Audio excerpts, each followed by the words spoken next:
Continuing production of The Open Mind has been made possible by grants from the Rosalind P. Foundation, the Bluestein Family Foundation, Phyllis and Richard L. Gelb, the Malkin Fund, the Center for Educational Outreach and Innovation at Teachers College, Columbia University, and from the corporate community, Mutual of America and Rudolph Finn.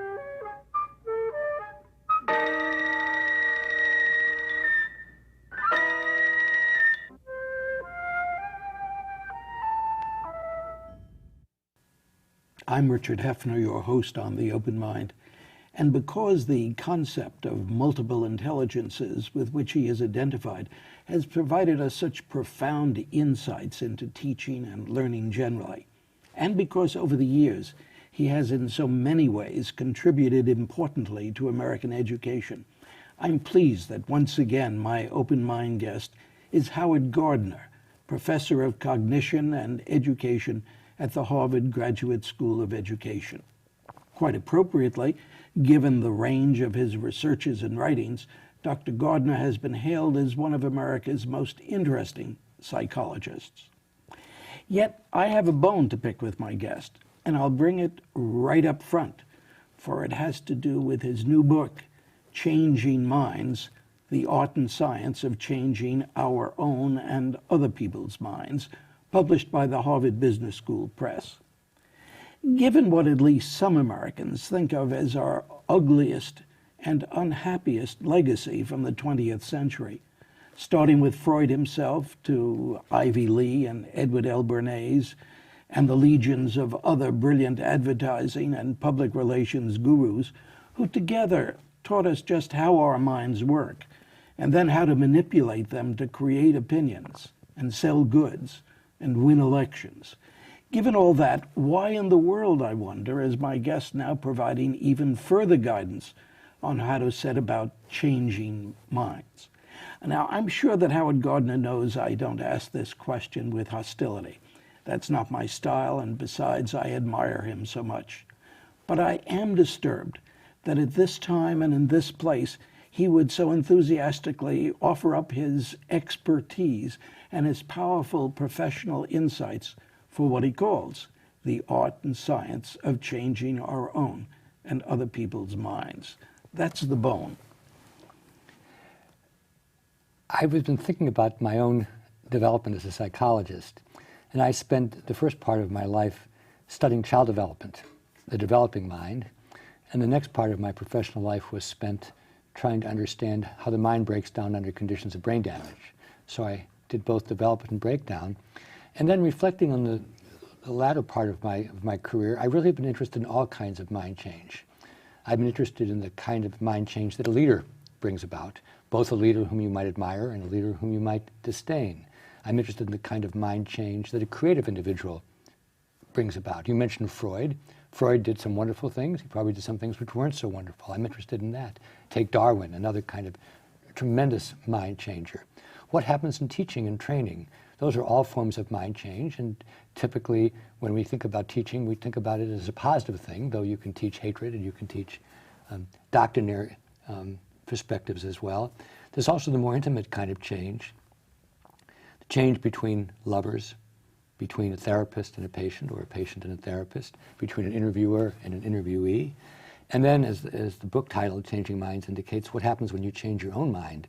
One of the people whom I study in the book is Whittaker Chambers, a man known to most of us of a certain age who had mind changes which were of enormous importance in American history.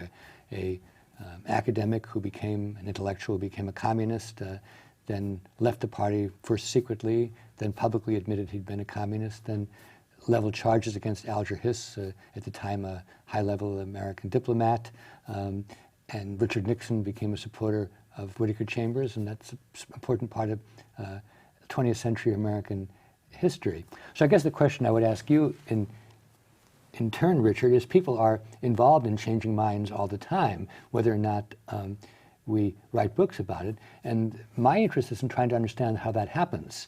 I am aware that any idea that a person produces can be used in more positive or more pernicious ways, and I conclude changing minds by what I call good work, mind changes which I like. But I'm well aware that a Hitler or a Mao Zedong is also an expert in mind changing, even though neither of those people read my book. Well, of course, I was fascinated by the fact that it is the Harvard Business School Press that puts out this book, and I had the feeling that you were addressing yourself to those who I personally, am not eager to see them grow in strength in their ability to manipulate minds. I mean, you use the benign word change. Talk about changing other people's minds, changing one's own mind. But hasn't that been at the basis for this base thrust of the 20th century, manipulating minds, spinning, controlling what others say, think, do?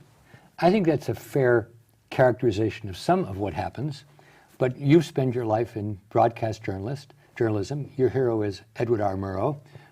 You've had people on your program for half a century, and it seems to me you're absolutely in the business of mind changing as well. I think it's useful to think about the media in two ways. One kind of medium reinforces our prejudices, and I'll use talk radio now, whether you have a Rush Limbaugh on the left or an Al Franken on the right or an Al Franken on the left. People listen to those programs to have their prejudices reinforced or to have their blood pressures raised. On the other hand, I listen to NPR. I consider that to be an outlet where I actually might change my mind about something because I hear discussion, I hear argument back and forth. I can remember many times when I've thought about something, but because of the way it was discussed on that program or the authority of the person who was presenting it, it gave me pause. And so I think that this is a situation where it's wrong just to cast a negative light on individuals who are mind changing, because many of the people whom you and I both admire, whether it's a Franklin Delano Roosevelt or a Mahatma Gandhi, are absolutely in the mind changing business. The only solution to people who pervert or manipulate is to make those tools very widely known and very widely available so that people who want to enter into the fray on the other side can do so equally. Talking about open minds rather than closing them and keeping them closed. But you know, it's interesting, when the open mind began almost 50 years ago, I would have not one guest, I would have usually 3 guests. And it was fascinating. You could see man or woman thinking. The director was good, and we had more cameras, and we did then in those days. You would see someone listening to a person talking, and you'd see them sort of shaking their head and changing their mind. And then the power of this medium began to dawn upon people who would be my guests. And instead of coming to have a conversation or to discuss matters, they came to thrust upon the audience their own point of view. And the notion of changing other people's minds, taking advantage of the medium, prevailed. There are 2 different models.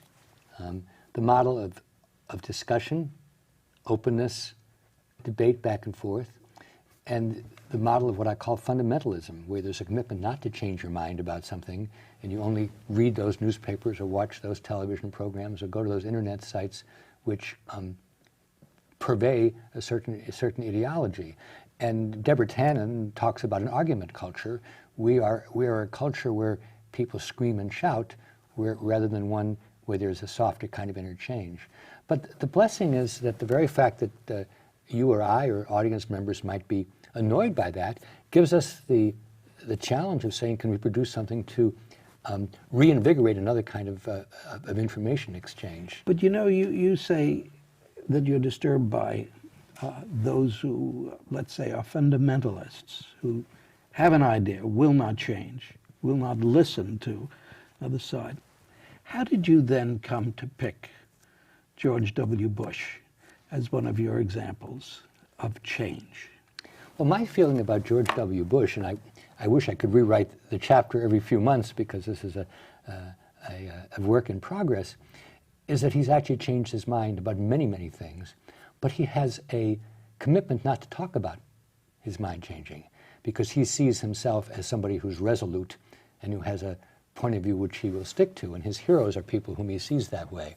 But what I talk about in Changing Minds is George Bush pre-9/11 and post-9/11. Pre-9/11, George Bush had very little agenda at all. He saw himself as somebody who was vindicating his father. He had some ideas about tax relief. He had some ideas about education, and he had some ideas about not being involved in foreign escapades. Come 9/11, this man suddenly realized that his job was different and his role as president was different. And in fact, he is, from my point of view, one of the most transformational and radical presidents we've had. I don't particularly like what he's done any more than Margaret Thatcher, whom I also discuss as a heroine of mine. But if you're studying mind change, you can't just focus on those people whom you like. We're talking about this in the period of the 2004 election, and the three characters epitomize what I'm writing about. John Kerry is seen as flip-flop, changing his mind on everything without any reason. Seen by whom? The media and the public that knows about it. Wouldn't it be fairer to say seen by his political opponents? That's what they're pushing and what we pick up. He provides evidence for that. You think so? Yeah. You really do? Yeah. I mean, if you wanted to put a positive spin on it, you would say thoughtful, recognizes complexity, and so on. But I would think you would, with your emphasis upon change. Think through an idea, change the conclusion you've come to. Since we're talking about politics, what I miss in John Kerry, speaking in June of 2004, are what are the deep through lines where he isn't going to change his mind so readily. That those need to come out. I mean, he has a rating of 100 from the American Civil Liberties Union, but people don't. But he doesn't talk about that, and that's not known. He has a rating from 0 from other organizations, so he does have some deep beliefs, but they haven't come through. Ralph Nader is what I would call a fundamentalist. That is, he's made a commitment not to change his mind about many things, including whether he's going to run for office. And I think with George Bush, you have mind changing occurring all the time under the surface, but you have a public commitment to say that I'm a person who's resolute and doesn't change my mind, because I think that's what people are looking for. Yeah, I'm so puzzled by that, Howard, because you write, yet in the months following the morning of September 11th, it was evident to observers that Bush had changed. As he said to his associates that day, "We are at war, that's what we're paid for, boys." But since that time, certainly there have been those who reported that the president, from the very beginning of his administration, knew that Iraq was going to be our target, and that was a subject for frequent discussion long before 9/11. My reading of the history, which we probably read the same sources, is that there was a small group, we could call them a claque, with Wolkowitz leading it, that always wanted to go to war in Iraq, that they didn't get much of a hearing from Bush before 9/11, and even on 9/12, when this was put forth, his response was, Afghanistan is what our concern is now. In a sense, it's a shame if that's what he really thought and was convinced to go otherwise, but according to the Woodward book, he felt the evidence for going in wasn't very strong.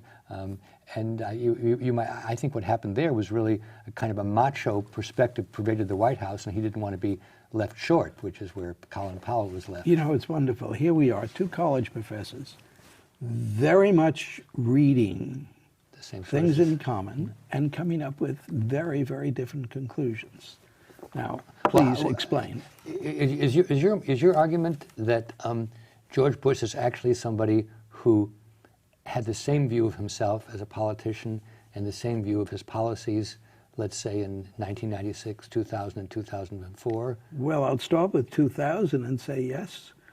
Basically, when you say that you compare him with his father, and what horrifies me, you compare him with Harry Truman and Woodrow Wilson, or quote those who do. You say Bush devoted his energies to building up the same kind of international coalition as had his father for the Gulf War 10 years before.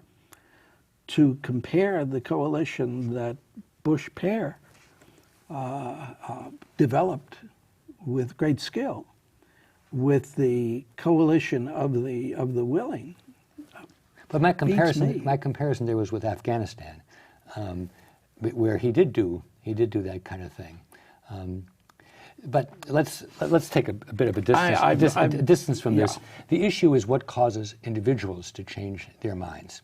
And I use George Bush as an example of somebody who was not particularly predisposed to change his mind, but where what I call a real-world event in 9/11 had an electrifying effect on him, because he really went to work on his presidency in a way which he clearly hadn't been before. In fact, the amount of time he'd spent on vacation rivaled Ronald Reagan before 9/11, and that's not something that's been true since. Changing minds, though, I talk about 6 other forces which change people's minds, and we would want to think about Bush or Whittaker Chambers or... What about Whittaker Chambers? What did bring about that change, and are you convinced that there was a fundamental change in the way Chambers talked, or perhaps just a shift in his targets or his allegiances? I think that Whittaker Chambers became a true believer in communism, as many people of his ilk, both in the United States and abroad, did in the late 20s, early 30s. And what happened in the middle 30s was there was a lot of data, what I would call research, which showed that the God had failed, that communism was not at all what people had expected. And Whittaker Chambers, being alive and alert, noticed this. He also saw friends of his disappearing one way or the other, being eliminated, as we say, as well as people whom he knew from abroad. And he had a bunch of choices. What's called the cognitive dissonance choice was to believe even more strongly in what he did. And there are many people who defended communism, particularly in Europe, right through the 60s and 70s. We associate them particularly with France and Italy.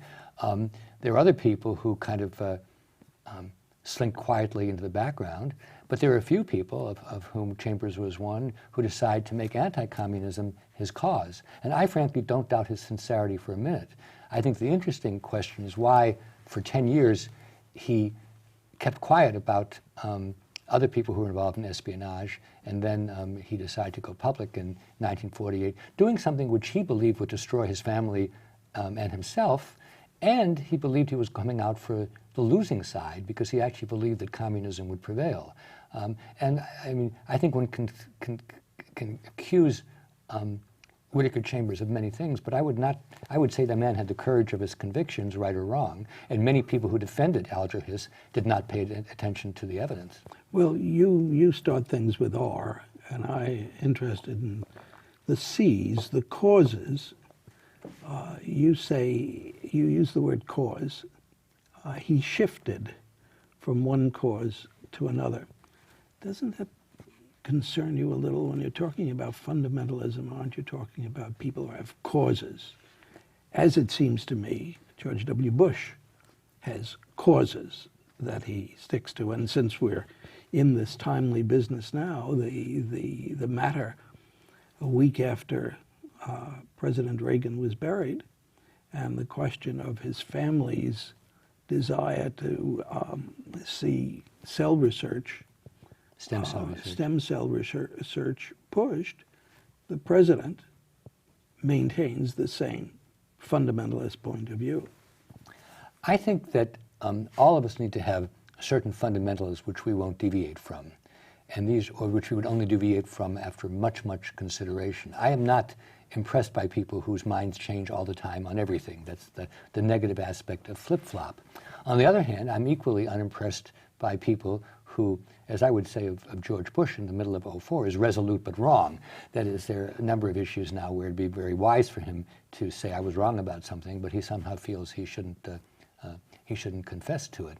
What interests me and what I find most impressive are individuals who indicate what their fundamentals are, but also indicated they're open to learn from experience, trying things out, and they basically share their education with the wider public, whether they're leaders of nations or foundations or universities or members of families. I consider Franklin Roosevelt a hero because when he came in 1933, he said, things aren't working, and we don't know exactly what's going to make them work, but we're going to try things out. And if something doesn't work, we're going to try something else out. So he brought people into his mind changing. Mahatma Gandhi, my greatest hero, wrote a book called Experiments with Truth, where he discussed all the things he tried out that didn't work and the lessons he learned from it. So I'm not giving a whitewash to people who never changed their mind. But I'm also not endorsing people who don't have some beliefs which are very fundamental and other ones which are more changeable. Well, when Virginia Gildersleeve was dean up at Barnard College, she used to say to the young ladies, keep an open mind, but not so open that your brains fall out. And you're suggesting that middle position. I'd like to go back, if you're willing to this matter of John Kerry. You're at Harvard, you're in Massachusetts. You know more than I do, certainly, about the history of his political involvements. You then accept this flip-flop notion that stemmed from his political opponents, was picked up by the press, and that I hear echoed, and that's really what it is, echoed all over the place. You somewhat subscribe to this. I think John Kerry, whatever his deep and pervading beliefs are, has not been able to make that known and shared with a wider audience. And so he appears as somebody who's analytic, who's good at counter-argument, but not as somebody who says, what are your fundamental beliefs about war and peace, about education, about the nature of our polity, about what the biggest problems are. And I think that's a real loss, but I think it says something significant about him. Well, you know, that's just precisely what Walter Lippmann said about the governor of New York, Franklin Delano Roosevelt, your hero, when he ran in 1932. What Franklin Delano Roosevelt said, he was a nice man who, without very important qualification, wants to be president of the United States. John Kerry is highly qualified. He's been in the Senate for 3 terms. He's been a state officer. But if you say what legislation that he's connected with compared to, say, someone like our other Senator Ted Kennedy, he doesn't have a long list. And I think that I actually prefer the Oliver Wendell Holmes remark about Roosevelt as maybe a second-rate, not intellect, but a first-rate temperament. Because what I actually believe is we vote for presidents in this country, rightly or wrongly, on 2 dimensions: how likable they are and how trustworthy they are. And to me, that's what I call resonance. People whom we feel we want to be with, because it's a marriage. It's a 4-year marriage is renewable. But also people whom when they say something, we believe they mean it and they'll stick with it. And I think George Bush scores well in likability, perhaps not for you and me, but for many, many people. And I think he's trying to establish that he's trustworthy by having these through lines, which I say resolute but wrong. However, I actually believe, and that's what I wrote about in Changing Minds, that this is a man whom real world events made him think not only differently about the world, namely we have to be active rather than isolationist, but more importantly, Dick, what kind of a president he's going to be. I don't think he thought he was a president that was really going to change lots of things about the role of America in the world, and indeed lots of things about the domestic scene. He was a pragmatist in Texas. He had a Democratic lieutenant governor, was powerful. He was dealing with the legislature, which was certainly not in his pocket, and the kind of domestic agenda which he's pushed now, which is based on religious grounds, which is very reduced budgets except for the defense, which with an education law which was bipartisan but is now unfunded. Those are not things that people would have predicted knowing him in Texas in 1996 or 1998. Indeed, on one other thing, in the Atlantic Monthly, James Fallows writes that on debates on television, Bush was even very different before he became president. He was much more articulate, much more fluent, and he's even put himself forth as a different kind of persona, a more regular guy, Joe six-pack Texas rancher type. So this is a person who's got plenty of capacity to change, which we even know because he was an alcoholic who's been able to go in the wagon. So he's a complicated character, and all the people who know him well, including Bill Clinton, say don't underestimate this guy. Now, take in the 3 minutes we have remaining, take this evaluation of the need for change and your admiration for Bush, for Margaret Thatcher. Don't say admiration. I'm trying to understand these folks. I'm trying to analyze them according to 7 levers of mind changing. And you see them as capable, having been capable of change and as having changed. Thatcher, No, even let me correct you there, if I may, because Margaret Thatcher, I think, changed many people's minds about Britain, both domestically and internationally. George Bush, as you pointed out, has not been able to change the minds of other countries, except perhaps to exacerbate some of their unhappiness with America. And it's not clear to what extent he's changed minds in this country. Do you see I use him as an example, in other words, of changing his own mind, rather than so far being very successful as a public mind changer. If our friends or non-friends overseas were to say, Professor Gardner, do you see your nation as a nation that is capable of changing its minds in the productive way that you want to see change take place? What's your answer? I think in the absence of effective leaders on the one hand and what I call trustees on the other. Trustees are people who are well-known, respected, but seen as being disinterested, as not partisan. I think it's going to be very, very difficult. The loss of the 1960s was the loss of trustees. The John McCloys, the George Kennans, the Walter Lippmann, people who saw the health of the country as a whole as their concern. There were some good reasons to get rid of trustees because they tended to come from a fairly narrow arena. But we have no trustees in this country now. We have trustees of the world. Walter Cronkite was probably the last trustee of America. Trustees of the world would be people like George Soros or Kofi Annan or Bill Gates. But in the absence of people who say our country is so important we can't let it go down any partisan road, but that what is happening domestically and what is happening abroad is not good for the world. The whole world ought to be voting on the American president because the whole world has to live with them. We don't have that. I know that that's been a mission of yours. It's been a mission of mine to try to give more sustenance to people and voices like that. You have no nominations for trusteeship. We're actually in 30 seconds. We're doing a study of this right now, and I will tell you the three that have been nominated so far, and they certainly give me pause. Alan Greenspan, Oprah Winfrey, and a television comic who I don't know named Jon Stewart. I dedicated the book Good Work, my previous book, to John Gardner, John W. Gardner, a relative. He was, I think, a tremendous American trustee, someone who really thought about the health of the country as a whole, but his name is not a household word. It's not that we don't have people who are, who could be trustees, it's that they don't have the recognition and the support in this age of athletics, entertainment, and mass media. So we have to make that our crusade, and thank you very much for joining me again on The Open Mind, Howard Gardner. And thanks too to you in the audience. I hope you join us again next time. And if you would like a transcript of today's program, please send $4 in check or money order to The Open Mind, P.O. Box 7977, FDR Station, New York, New York 10150. Meanwhile, as another old friend used to say, And trustee, Edward R. Murrow, good night and good luck.